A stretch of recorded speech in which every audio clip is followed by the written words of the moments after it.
still like lonely. This isn't helping at all. No, that's not good. Anyway, being single sucks. That's as deep as that shit ever gets. You're never gonna have someone tell you a story. So then the Spanish comedian says, is there any single people in the audience? So I go, whoa! We don't think we make it since 2002! And then he gave us some really great, helpful dating advice. It's awesome. That's not a story that's going to exist ever. It's just a setup for a story. So here's the one that I was going to say. I've already gone over it, haven't I? I got over my time? Alright, cool. So I went on a date with a crazy person recently. And I know, like, a lot of the time people, like, say that they're being misogynistic, sexist, and egotistical. That's not where I'm going with this. On the date, she told me that she was in the process of looking for her own apartment as the last step of getting out of the mental health program that she was in. Crazy person.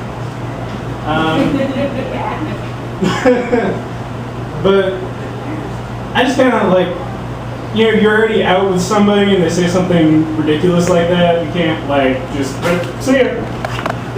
So I just went along with it. But later on, I was doing like the recap you after a date. It was like, am I gonna see that person? It's a red flag. That came up in my mind a few times.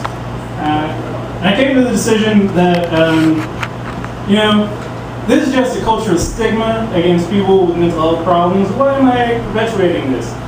So I texted back. I did. I texted back and said, hey, you want to hang out again? Never texted me back. So that was great for confidence. Can't date crazy people. So then you have to like back up a little bit and have to decide where you're going to go from there. Where do you go from crazy people? I think I figured it out. Diseased women. That's where I'm going next. Next weekend, going down to the leper colony. Gonna check out some shorties. That whole story was for that fucking pun. I'm glad like 2 people laughed at it. Thank you. That's it for me.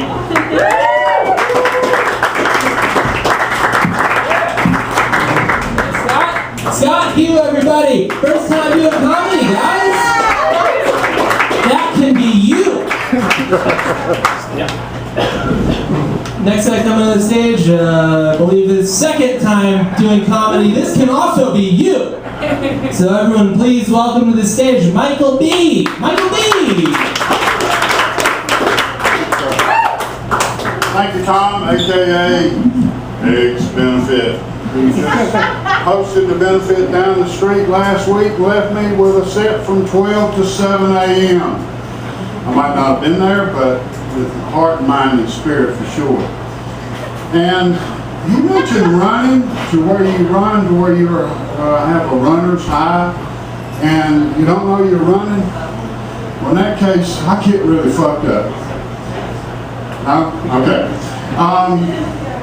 And we were talking about anatomy earlier in life, and I just want to mention that I think they ought to have an anatomy for fat bodies because it's a whole different world. Trust me, here I am. I think I'm the oldest guy in the room today because the other guy with the white shirt and black tie is not here tonight. But and I'm gonna miss him. He was very supportive of me last week since it was my first trip up here. And trust me, folks, I got about as nervous last week as I did when I go to the dentist. And back when I was a participator in certain substances that altered your conscience, my dentist actually would prescribe me 6 10-milligram Valiums for the next trip. And I took him seriously because I'd chew them all up and go to the dentist. And it worked. I was quite calm. And with a Jack Daniels kicker, it really helped. But, you know, you folks, when you get a little older, you're in my shape, you kind of going, man, I want my body to be a little thinner, and then the next thing you know, your hair's getting thinner, and you're wondering, well, what the fuck? Let's just do it the other way around. Let's go back. Let me tell you a story when I was a kid. And I was a chubby kid then. And I had this friend of mine I went to school with, And he and his brother, I emulated them. They had this long hair. Their mama was real cool. They made moonshine. Mama would sit over there and roll pot, clean the pot on a Led Zeppelin 4 album. We're listening to it. And their daddy would be drunk on moonshine in the back bedroom. Was, "No, I ain't got any long-haired son of bitches." Well, I made the mistake of letting my friend talk me into going coon hunting with him and his daddy. And his daddy was a classic Southern hunting, farming, drinking kind of guy. Real long, lanky, and off we go. And I made the mistake, and I learned a lesson that night. From that night on, I never am without a flashlight. Trust me, never am. Because that son of a bitch had the only flashlight. And being 7'8", 10 feet tall, he could step over anything that we ran into that night. Bill was used to it. And I was not. I had to struggle to keep up with that kind of pickle. But he stepped over a barbed wire fence, and I didn't. I about halfway took it down. And Bill had to hang back and wrestle with me. Then we had to catch up with Daddy with the spotlight. Never did get a coon that night. I'd like you people to imagine Matthew McConaughey, a little older, a little chubbier. All right, all right, all right. I keep getting older and they stay the same age. Oh, that's right. But anyway, I had a couple other friends, and we like to do a little substance called acid.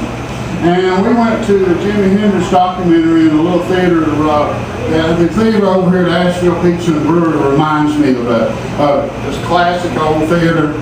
And we're in there, and I don't know if y'all have ever done it before, but when you go out in public, you kind of deer in the headlights kind of look, and you're just a little nervous.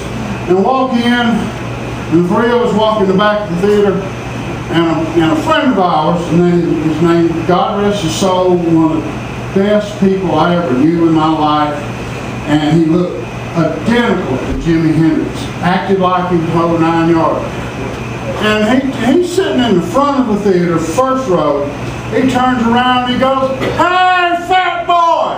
And he hits this big old joint, and the seed pops, and it's just boom in the theater, and it looked like fireworks to us three guys who were back there tripping our asses off. So. And we also went to another movie, Blazing Saddles, doing the same thing. And I always was the driver.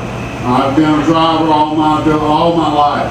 Ever since I actually got the chance to drive a mule team, because Granddaddy had mules. And the funny thing about the Blazing Saddles and being there at the high that night was the following week, Mama took me to see The Godfather. I guess that was her way of maybe being a father figure, you know. But I tried to tell her the story that I was there earlier that week in her car and seeing all kind of things before I managed to do that. I want to leave you with a thing that a friend of mine used to say at all these big biker parties we used to go to. God rest his soul too. I know that's a Southern euphemism. God rest his soul. I think that's up there with bless his heart. You know, but this guy stays with me. His soul stays with me. I know it does. Because I used to love to hear him. He gets so blistered, good-looking son of a bitch. Always, he looked like a thinner version of Jay Leno when Jay's in his dressed out in his blue jeans stuff, chain drive, billfold, blonde hair, good-looking. But he'd be over there, and the next thing you hear him, he'd go, "It's mighty motherfucking fine ass day in the neighborhood. Ha!" And he got so popular that everybody, all they'd have to do is go, "It's and he'd go, "Mighty motherfucking fine ass day in the neighborhood," and then everybody would go, "Ha!" So, start it. If you ever want to, we're welcome to do it. And thank you for sharing your time with me tonight. I enjoyed it my second run. And y'all have a great time up there. And watch those people that take up your lanes.